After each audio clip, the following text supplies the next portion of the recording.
Welcome back to the channel. In this video, I'm going to show you how to field strip your Smith and Wesson 1911. So stay tuned.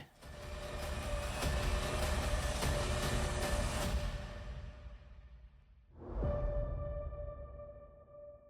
right, so this is Smith and Wesson's E-Series 1911. The model is SW1911, but should be the same process for most of these guns. Kind of the similar process to a Springfield or Ruger as well. So if you've ever done those, same process. Go ahead and get started. I'm gonna go ahead and hit the magazine release button, drop that out of there, pull the slide back, make sure the chamber is empty, which it is. So if you wanna go ahead and pull the trigger to depress that, you can if you want to. Now we're gonna go ahead and move to the front of the gun, and it does come with this tool to take it down, because what we have to do is there's this cap here that is on top of the recoil spring that's in here being held in by this bushing. Normally on like the Springfield pistols, it's a plastic cap and it's pretty easy to put in, but the way it has these kind of sharp edges, it makes it a little bit more difficult. So you do want to use this tool. So you just put it over like that, and then you're gonna press down, and then you're gonna rotate it clockwise towards you. And when you do that, you wanna be extremely careful. Do not be looking over the gun, because that is under spring tension. You just want to slowly release that cap so it'll come out just like that. So don't make the mistake of looking over and getting hit in the head or the eye. So, but once that's done, go ahead and take that cap off of there. And then we're going to rotate the bushing the opposite way until it stops about right there. And then you can lift it up out of the slide. And we're going to turn the gun over, and you'll see two cutouts in the slide. This smaller back one here, we're actually gonna line up with the notch on this takedown pin. So we're gonna go ahead and actually slide that back to where those two line up. And then on the other side, it protrudes. You can just push that with your index finger and it should pop up on the other side. Take it out, and then you can just slide that off of the frame.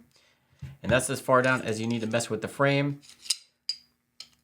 Now to get the recoil spring guide rod out, go ahead and put that barrel bushing all the way to the back, just like that.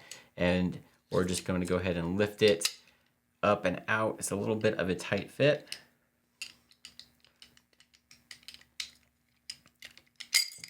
Once you do that, it comes out, and then flip the barrel bushing forward like that. And we're just going to push it out of the front of the slide, just like that.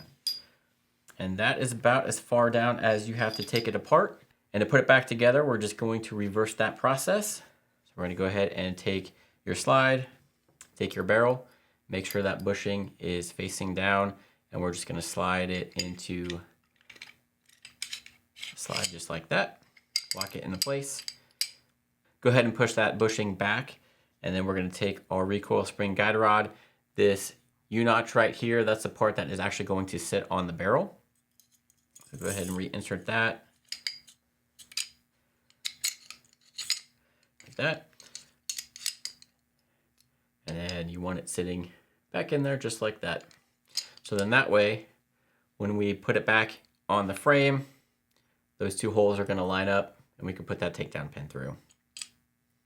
Go ahead and line your slide rails up, slide the frame on, slide, and then we're gonna push it back to the same point as it was where we took it down. You may have to push that recoil spring in a little bit, but make sure there's no obstructions inside that hole there. Go ahead and take your takedown pin, put that in there, and then there's a detent right here that you're gonna kind of have to press in with this part. So press it in, and if everything was lined up, it'll lock into place. You'll hear it click, and it'll also protrude outside that other area. Now you can just go ahead and push the slide forward just like that, and we're gonna flip it around to the front. Go ahead, take that cap on, put it on the end of the spring. We're gonna take our bushing, put it on just like we took it off, so off to the side just like this. It'll drop in there, and then we're gonna rotate it back towards us,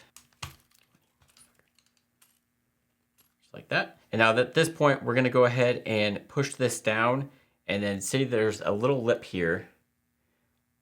We're gonna twist that bushing until it sits on that lip, so it'll hold this in place. So go ahead and push that down with your fingers, rotate it over until it sits on that lip just like that. Again, be careful, don't get hit in the head or the eye. And then we're just gonna go ahead and take your tool, push that down, and rotate the bushing until it clicks into place just like that. Make sure everything is back together and functions properly. Go ahead and rack the slide a few times. Pull the trigger, make sure that works. While holding the trigger, I like to rack the slide again and then release it. Make sure you hear that reset and then you're good to go. Drop in the mag and then that is it. So once you get the hang of it, it's a pretty easy process, a little more parts to deal with, but still something fun to do. Nothing like a classic 1911 and field stripping that, pretty cool. So if you guys have any questions, let me know down in the comment section. If you did find this video helpful, smash that like and subscribe button, and then check out this other playlist here where we go over some more field strips. Thanks for watching.